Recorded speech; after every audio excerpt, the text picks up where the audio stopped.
Selamat sore para netizen dimanapun kita berada, salam inspirasi bagi kita semua. Menarik ya kalau kita bahas tentang KPK ini. Dan bahkan CNN mengutip dari CNN beritanya, Firly Bahuri beri perhatian kasus kardus durian. Tolong kawal KPK. Ini menjadi titik awal apakah setelah Formula E akan mengarah kepada kardus durian. Teman-teman sudah tahu siapa di balik kardus durian ini. Kardus durian diobok-obok lagi KPK. Dan ini setelah obok-obok Formula E, kini perkara kardus durian diungkit lagi. Jangan-jangan KPK ini masih bertanda ya. Perkara skandal kardus durian diungkit lagi. Maki dukungan KPK usut tuntas. Dan ini menjadi tertawa, apakah ada politisasi dari KPK atau tidak? Mari kita baca dulu komentar-komentar para netizen, baik yang pro dan kontra terlebih dahulu di Twitter. Seperti ini. Ini dari Lukman Simanjuntak. Setelah sebelumnya mengkorek-korek Formula E yang sudah dinyatakan aman oleh BPK, kini KPK siap menggorek-gorek kasus kardus durian. Jangan-jangan KPK adalah bagian dari proses seleksi capres dan cawapres. Atas pesanan siapakah? Wah, ndak tahu ya. Ini abis ini alih lahan terus ke yang Kuningan sampai dibukakan pendaftaran bagi calon presiden wapres oleh KPU. Oligarki akan terus berusaha agar kompetisi Pilpres 2024 hanya diikuti dua pasangan calon. Wah, ini gawat banget ini. Ini ada politisasi kalau seperti ini.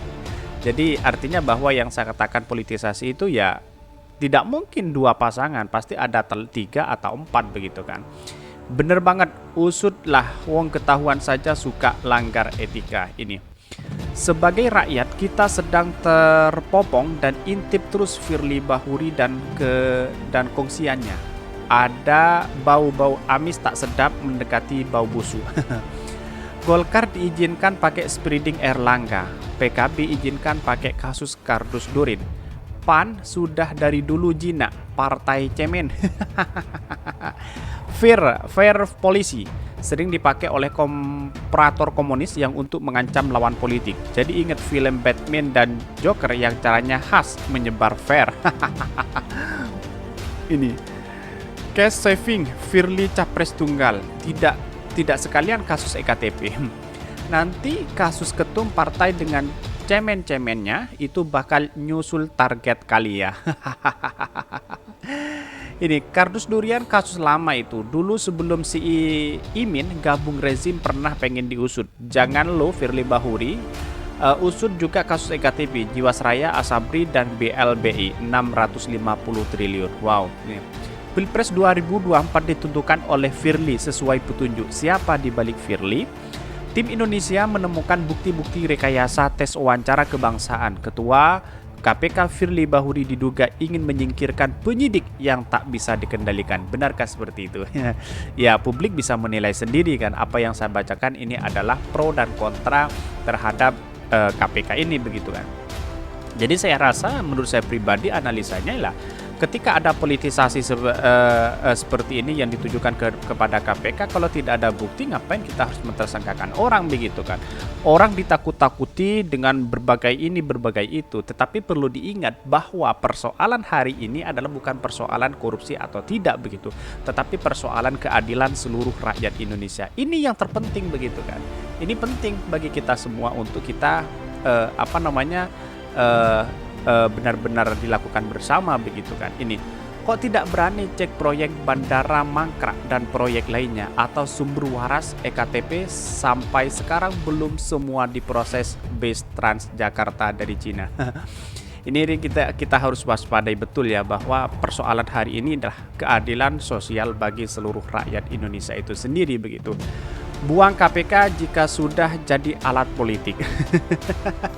Ya tidak mungkin, karena memang di satu sisi ya persoalan ini ya terus bergulir begitu kan. Kalau memang ditakut-takuti oleh Firly Bahuri, semua orang punya kekuatan, punya power. Inilah menjadi catatan penting.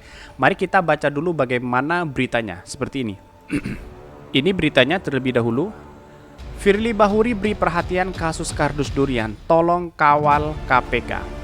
Ini Jakarta, CNN Indonesia, Ketua Komisi Pemberantasan Korupsi KPK Firly Bahuri mengklaim kasus kardus durian yang diduga menyeret Ketua Umum Partai Kebangkitan Bangsa PKB Muhaimin Iskandar alias Cak Imin menjadi perhatian publik. Hal itu disinggung oleh Firly saat menjawab pertanyaan awak media usai menggelar konferensi pers penahanan tersangka kasus dugaan suap berpanjangan hak guna usaha HGU di kantornya. Dan bahkan Firly menyatakan KPK bekerja sesuai dengan prosedur hukum yang berlaku dan tidak pernah menargetkan seseorang untuk dijadikan tersangka. Lantas bagaimana? Apakah hal seperti itu? Ini bisa ditelusuri dan mari kita analisa bersama. Kecuali orang yang tersebut karena perbuatannya dan atau keadaan berdasarkan bukti permulaan yang cukup patut diduga pelaku tindak pidana, ucap Firly. Tugas KPK penyidikan mengumpulkan keterangan, mencari bukti-bukti untuk membuat terang suatu perkara pidana, baru kita temukan tersangka. Di saat itulah kita umumkan kepada rekan-rekan semua. Pungkasnya, kalau masalah konteks ini, ya terserah KPK bekerja sesuai dengan itu. Tapi perlu diingat, apakah ada politisasi atau tidak? Dengan hal ini begitu, tidak hanya Formula E, tidak hanya kardus durian dan sebagainya. Inikah yang kemudian menjadi catatan penting bagi kita begitu kan? Jadi jangan heran ketika banyak titipan-titipan di birokrasi yang kemudian untuk saling menjadi demokrasi gagal ya seperti ini karena memang ada politisasi kira-kira seperti itu. Dalam artian bahwa kalau ada kasus durian, kardus durian ya silakan selidiki begitu kan. Tetapi perlu diingat kalau tidak ada ya biarkan aja mereka begitu. Jangan hanya fokus ini fokus itu, padahal Harun Masiku dan sebagainya banyak masih belum yang ditangani sampai hari ini. KPK tidak menemukan alat bukti sama sekali dan bahkan rekam jejaknya tidak bisa ditelusuri. Apakah KPK berani mengusut tuntas Harun Masiku itu begitu? Itulah fokus utama begitu kan. Jadi jangan heran kalau ada KPK sekarang mengancam ini mengancam itu, kalau tidak ada bukti ya terserah begitu kan. Apakah hanya gara-gara Cak Imin ingin jadi cawapres lalu kemudian dibuka kembali tentang kasus kardus durian ini begitu. Kasus kardus durian bermula saat tim penindak KPK melakukan operasi tangkap tangan OTT terhadap dua pejabat Kemennakertrans, yaitu Sekretaris Direktorat Jenderal Pembinaan Pengembangan Kawasan Transmigrasi dan Nyoman Swisnaya dan Kepala Bagian Perencanaan Evaluasi Program Kemennakertrans. Setelah beberapa waktu kemudian KPK menangkap kuasa direksi PT Alam Jaya Papua Darmawati dengan barang bukti uang 1,5 miliar yang dibungkus dengan kardus durian. Uang tersebut diserahkan ke kantor Kemennakertrans Jakarta lantaran Kemennakertrans lantaran PT Alam Jaya Papua telah diloloskan sebagai kontraktor. Uang 1,5 miliar itu disebut-sebut diperuntukkan untuk Cak Imin. Namun dalam beberapa kesempatan yang bersangkutan sudah membantah hal tersebut. Bahkan CNNindonesia.com berupaya menghubungi Waketum PKB Jazilul Fawaid dan Wasekjen PKB Faisal Reza terkait kabar ini. Namun yang bersangkutan belum merespon hingga berita ini. Jadi kalau ini dilakukan kembali ya semakin menarik Pilpres ini begitu. Dalam artian ya kalau memang keinginan penguasa atau oligarki yang punya kepentingan besar terhadap negara kita, misalnya pengennya dua calon misalnya Anies dan Anies Baswedan sudah dicegal misalnya lewat KPK atau yang lain, bisa jadi Puan jadi wakil atau bisa capres. Inilah yang kemudian pertanyaan penting begitu kan. Dan bahkan dari relawan Ganjar juga didesak KPK untuk usut tuntas Puan Maharani terkait dengan dugaan isu di proyek KTP. Apakah benar atau tidak begitu kan? Inilah menjadi catatan penting begitu. Jangan-jangan ini ada skenario yang harus kita amati bersama begitu. Tetapi Indonesia, masyarakat Indonesia dan publik Indonesia itu sudah pinter dan cerdas untuk meneliti siapa sebenarnya Firly Bahuri atau KPK sekarang ini begitu kan. Kira-kira seperti itu. Terus dikutip dari Warta Ekonomi, usai mengobok-ngobok proyek Formula E yang diduga terdapat pelanggaran korupsi, kini Komisi Pemberantasan Korupsi KPK mengungkit kembali perkara kardus durian. Ketua KPK Firly Bahuri mengaku penanganan kasus korupsi kardus durian masih menjadi perhatian pihaknya. Kabarnya tersebut direspon oleh pegiat media sosial Lukman Simanjuntak. Dia menilai bahwa KPK jangan-jangan bagian dari proses seleksi bakal calon presiden dan wakil presiden di pemilu 2024. Sebagaimana diketahui sebelumnya, KPK diduga menjegal ex-gubernur Jakarta Anies Baswedan dalam proyek Formula E. Anies salah satu kandidat kuat pada Pilpres 2024. Nama Muhaimin Iskandar disebut-sebut akan menerima uang 1,5 miliar yang dimasukkan ke dalam kardus durian dalam kasus suap DPED Kementerian Tenaga Kerja dan Transmigrasi tahun 2011 silam. Dalam kasus ini, 3 orang divonis bersalah untuk melakukan praktek korupsi. Mereka yang dipenjara yakni Sesditjen P2KT, Nyoman Suis Naya, Kepala Bagian Program Evaluasi dan Pelaporan Dodong Ibra Relawan, dan Kuasa Direksi PT Alam Jaya Papua Darmawati. Ketika itu, Darmawati mengaku memasukkan uang 1, miliar ke dalam kardus durian untuk kemudian dikirim ke kantor Kementerian Tenaga Kerja dan Transmigrasi alias diperuntukkan kepada Muhaimin Iskandar. Ini cukup menarik sekali ya. Tetapi logikanya begini, ketika uang itu untuk Muhaimin itu kan Muhaimin kan tidak pernah menerima uang itu dan bahkan membantah tidak pernah menerima uang itu. Tapi secara analisa ya, kami tidak mendukung siapa-siapa, tetapi kami memberikan begini.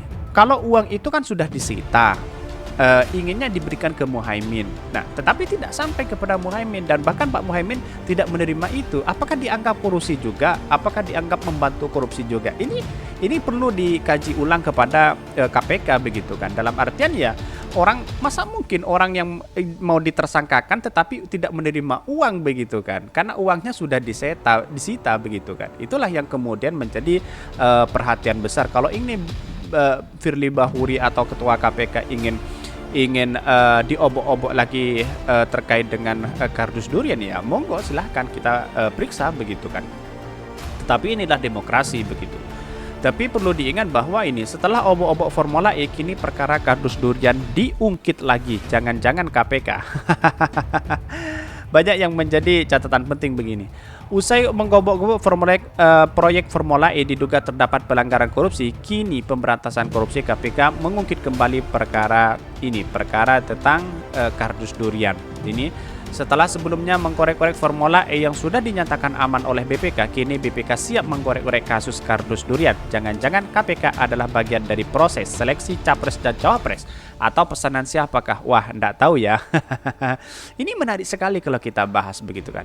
Dalam artian bahwa kenapa ini muncul ketika Pilpres begitu kan. Semuanya sama. Seperti Anies Baswedan kok muncul di setelah Pilpres, kenapa tidak muncul sebelum menjadi calon presiden begitu. Seperti Muhaimin, Puan, terus kemudian Pak Anies Baswedan begitu kan. Pak Anies Baswedan dianggap sebagai menyalahgunakan Formula E. Terus Caimin kardus durian, Puan dianggap terlibat proyek EKTP oleh relawan Ganjar, tapi relawan Ganjar mendesak ketua KPK begitu untuk diusut tuntas kepada Puan. Tetapi kenapa problem-problem seperti ini muncul ketika Pilpres begitu, ketika calon presiden? Kenapa tidak muncul dari dulu, tidak periksa diri dulu? Kira-kira seperti itu menurut saya analisanya. Tetapi seperti kalau saya memberikan masukan kepada KPK, ya sebenarnya KPK itu adalah institusi independen, tidak afiliasi kepada siapapun. Jangan mendengarkan bisikan-bisikan oligarki yang punya kepentingan. Terus kemudian satu, yaitu adalah kalau orang-orang tersebut tidak ada korupsi, ya jangan dibuat-buat begitu. Dan bahkan terkait dengan Formula E, ya lebih baik ya KPK mending fokus kepada kasus-kasus besar begitu yang sudah pernah terjadi begitu. Ini menurut saya seperti Harun Masiku dan sebagainya, kalau ditangkap saya memberikan apresiasi sekali begitu. Kalau tidak ada korupsi seperti Muhaimin, Puan, seperti Pak Anies Baswedan, kalau tidak ada korupsi seperti ini, ngapain kita harus mentersangkakan orang? Ngapain harus mau diusut tuntas kembali begitu kan? Ini menjadi catatan penting kepada negara kita, siapapun bangsa kita, karena Firly Bahuri tidak selamanya berada di KPK. Suatu saat nanti pasti diganti, dan pasti semua orang pasti ada kelemahan dan kelebihannya. Kira-kira seperti itu menurut analisa saya begitu kan. Bahkan skandal kardus durian dalam proyek program PPED Transmigrasi kini kembali diungkit masyarakat anti korupsi Indonesia. MAKI mendukung Komisi Pemberantasan Korupsi KPK untuk mengusut tuntas kasus tersebut. Hal itu dinyatakan oleh Koordinator MAKI Boyomin Saiman bahwa MAKI akan terus mendukung KPK dan ikut mengawasi penanganan skandal ini. Bahkan menurut kasus ini bermula saat tim penindakan KPK melakukan operasi tangkap tangan OTT terhadap 2 pejabat Kemenaker Trans.